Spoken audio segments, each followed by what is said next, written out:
శత్రువు బాగా ఇబ్బందులకు గురి చేస్తున్న సందర్భంలో మనల్ని మనం రక్షించుకున్నటకై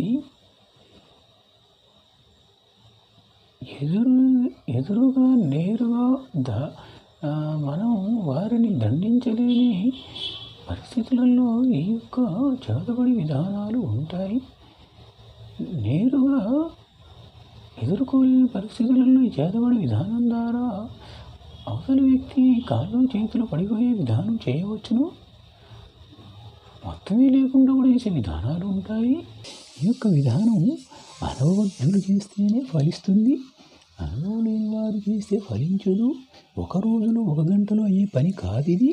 చేతులు పడిపోయి ఆకస్మికంగా కాళ్ళు చేతులు పడిపోయి ఎటువంటి హాస్పిటల్లో ఏదైనా పని చేయకుండా ఉంటాయి.